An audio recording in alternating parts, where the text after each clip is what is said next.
Okay, let's just dive right into this. Welcome to this explainer on a mind-bending scenario we're calling the paradox of 30 days. Today we're unpacking a cinematic thought experiment that somehow mashes up theoretical physics, the messy reality of disaster psychology, and a literal ticking clock ethical dilemma. It's a wild ride from the outer limits of quantum mechanics right down into the core of human nature. So, picture this. It's a completely normal Tuesday, and suddenly, scientists at a high-tech particle accelerator receive a frantic, undeniable transmission. But here's the catch. The origin isn't deep space, it's deep time. The message claims to be from just a few decades in our own future, the year 2051 to be exact. But wait, how on earth is a transmission from the future even scientifically plausible? Well, to wrap our heads around that, we've got to look at theoretical physics and this wild concept called a tachyonic antitelephone. In speculative physics circles, this is a hypothetical device that runs on tachyons. Now, tachyons are theoretical particles that supposedly travel faster than the speed of light. And because they break that universal speed limit, the physics actually suggests they would move backward in time. Just imagine it, cryptic data flashing across laboratory monitors carried by superluminal particles from a future that literally hasn't even happened yet.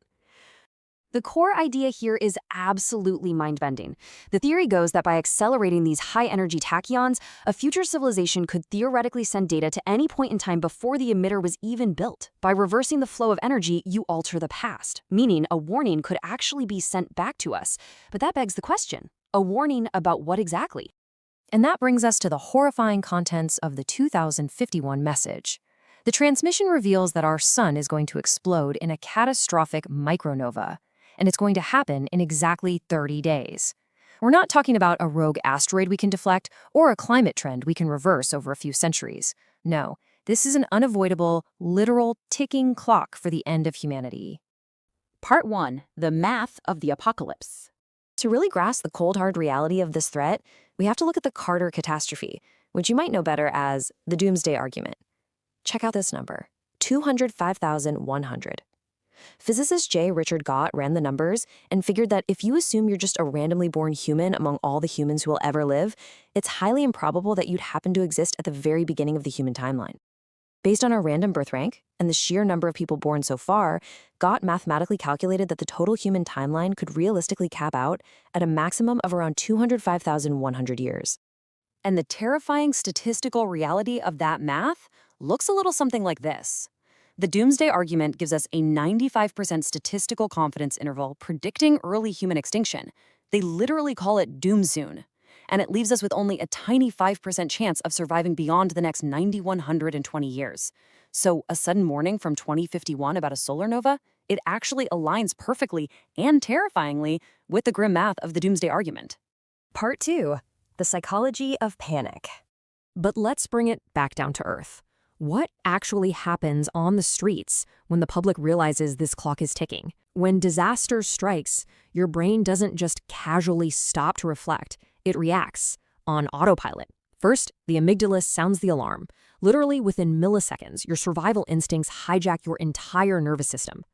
Second, logic just dims as the prefrontal cortex loses dominance, which leads to this cognitive narrowing, where we fixate only on immediate threats. Third, stress hormones like cortisol absolutely surge. Fourth, our memories start to fragment. And finally, if we somehow survive the immediate shock, connection heals. This deeply ingrained fight, flight, or freeze response dictates exactly how human beings are going to behave in those crucial first minutes of a 30-day countdown. And that leads us to one of the most bizarre paradoxical quirks in disaster psychology, normalcy bias. This is basically your brain's dangerous attempt to maintain stability by just assuming things will continue on exactly as they always have. When faced with an apocalyptic 30-day warning, normalcy bias totally explains why some people might completely ignore the news, go out grocery shopping, or just obsess over trivial everyday problems. The brain literally resists abrupt, terrifying changes to reality, and it causes this devastating decision paralysis. So, how do individuals actually cope with an apocalyptic ticking clock? Well, adaptive coping involves problem solving, situational awareness, and regulating your emotions. But here's the thing, without real emergency literacy, people fall away from that adaptive problem solving and crash straight into maladaptive coping. We're talking denial, total fatalism, and wild impulsiveness. As that clock ticks down, folks who lack the psychological tools to handle that kind of overwhelming stress might become completely paralyzed or even dangerously irrational. Part 3. Managing Global Catastrophic Risk. Okay, so pivoting from the chaotic streets to the lockdown crisis rooms, how in the world do governments actually scramble to confront a literal existential threat like this? Well, they'd likely lean heavily on the Global Shield framework.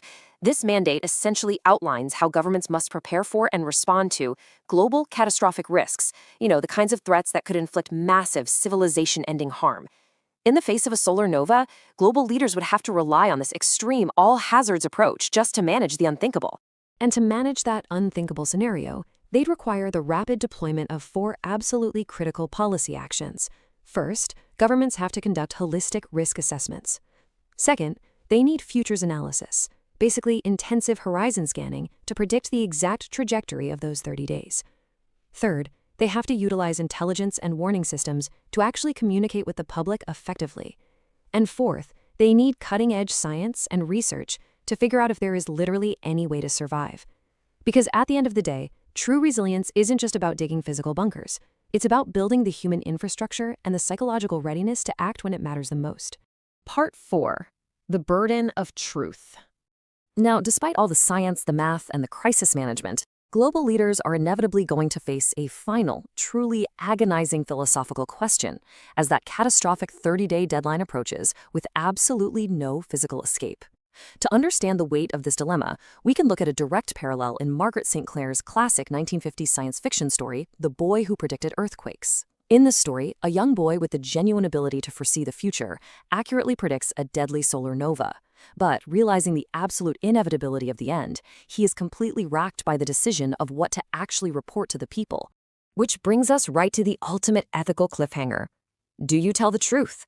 If leaders reveal the terrifying mathematical reality of humanity's doom, it will inevitably induce global panic, maladaptive coping, and utter chaos for our final days on Earth. Or do you do what the boy in the story did? Do you lie to the public? Do you tell them that a beautiful golden age is coming, sparing them the psychological agony of a countdown and ensuring their final month is peaceful, unaware, and full of hope?